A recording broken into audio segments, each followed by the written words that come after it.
Assalamualaikum warahmatullahi wabarakatuh. Hai anak-anak, perkenalkan nama Ibu Cita Suciafira, biasa dipanggil Ibu Cita. Hari ini kalian akan belajar bersama Ibu.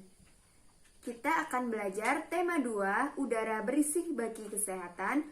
Subtema 2, pentingnya udara bersih bagi pernapasan. Pembelajaran 5, tetap semangat dan tetap menjaga kesehatan. Selamat belajar. Sebelum memulai pembelajaran, mari kita berdoa dahulu ya. Berdoa mulai. Berdoa selesai. Langsung saja kita ke materi pembelajaran. Saat lomba, Dani merasa sesak napas. Dani menderita asma sehingga mudah sesak napas. Untunglah Dani selalu membawa botol spray untuk melegakan pernapasannya. Asma merupakan salah satu penyakit yang menyerang organ pernapasan. Adakah penyakit lain yang menyerang organ pernapasan? Bacalah uraian berikut.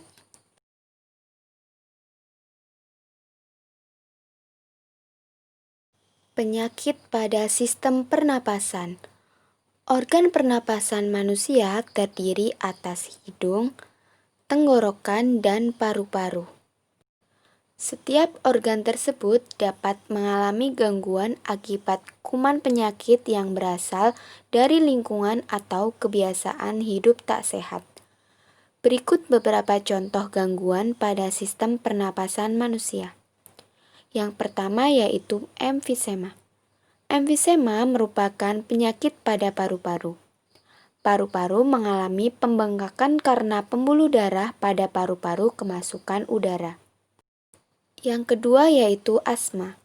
Asma merupakan kelainan penyumbatan saluran pernapasan yang disebabkan oleh alergi debu, bulu, atau perubahan cuaca. Kelainan ini dapat diturunkan dan dapat kambuh jika suhu lingkungan cukup rendah atau keadaan dingin. Yang ketiga yaitu kanker paru-paru. Penyakit ini merupakan salah satu penyakit paling berbahaya. Sel-sel kanker pada paru-paru terus tumbuh tidak terkendali. Penyakit ini lama-kelamaan dapat menyerang seluruh tubuh. Salah satu pemicu kanker paru-paru adalah kebiasaan merokok. Selanjutnya yaitu tuberkulosis atau TBC. TBC merupakan penyakit paru-paru yang disebabkan oleh Mycobacterium tuberculosis. Bakteri tersebut menimbulkan bintil-bintil pada dinding alveolus. Jika penyakit ini menyerang dan dibiarkan semakin luas, dapat menyebabkan sel-sel pada paru-paru mati. Akibatnya, paru-paru akan menguncup atau mengecil. Hal tersebut menyebabkan para penderita TBC napasnya sering terengah-engah. Yang kelima yaitu bronkitis. Bronkitis merupakan gangguan pada cabang batang tenggorokan akibat infeksi. Gejalanya adalah penderita mengalami demam dan menghasilkan lendir yang menyumbat batang tenggorokan. Akibatnya penderita mengalami sesak napas. Yang terakhir yaitu influenza atau flu. Flu merupakan penyakit yang disebabkan oleh virus influenza. Penyakit ini timbul dengan gejala bersin-bersin, demam, dan pilek. Setelah membaca penyakit pada sistem pernapasan, sekarang kita akan membuat daftar pertanyaan apa, siapa, di mana, bagaimana, dan mengapa. Buatlah daftar pertanyaan dan jawaban berdasarkan bacaan penyakit pada sistem pernapasan. Tuliskan dalam tabel seperti contoh berikut. Ya, yang pertama yaitu kata tanya apa. Pertanyaannya adalah apa penyebab penyakit emfisema? Jawabannya yaitu pembuluh darah pada paru-paru kemasukan udara. Yang kedua yaitu kata tanya siapa. Siapa yang beresiko besar terkena penyakit kanker paru-paru? Jawabannya adalah perokok.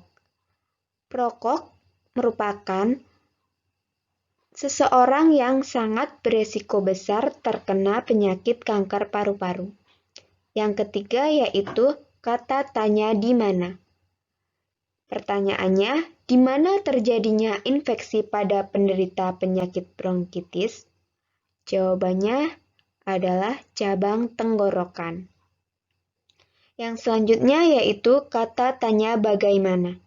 Pertanyaannya, bagaimana kondisi paru-paru pada penderita tuberkulosis atau TBC?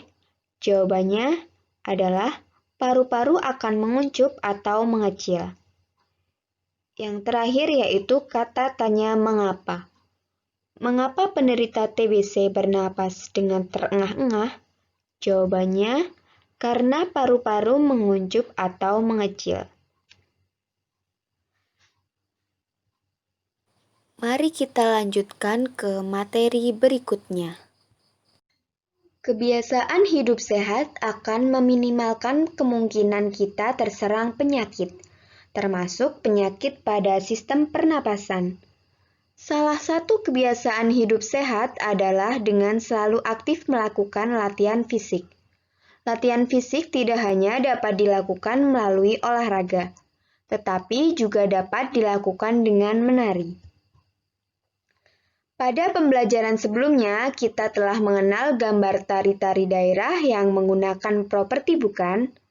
Berikut gambar beberapa tarian daerah menggunakan properti. Yang pertama yaitu tari piring. Sesuai dengan namanya, tari piring ini menggunakan properti berupa piring. Yang selanjutnya, tari payung. Tari payung menggunakan properti payung.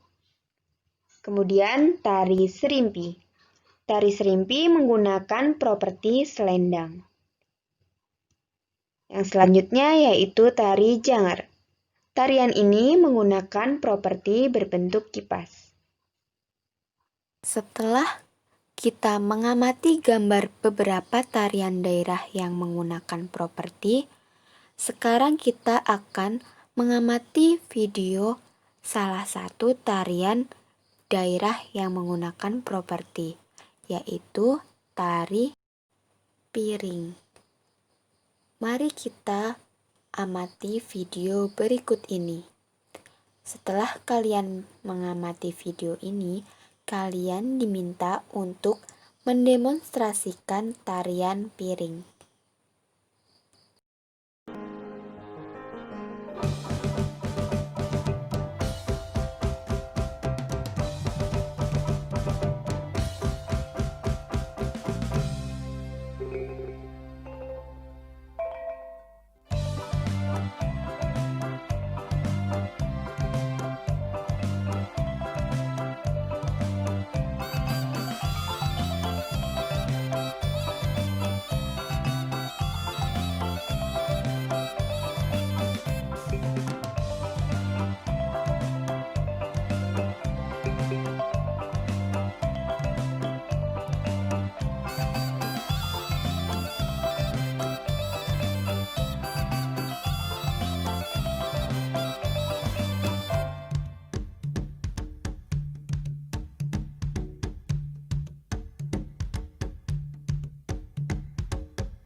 Sekian pembelajaran pada hari ini, semoga bermanfaat. Tetap semangat belajar dan terus menjaga kesehatan. Wassalamualaikum warahmatullahi wabarakatuh.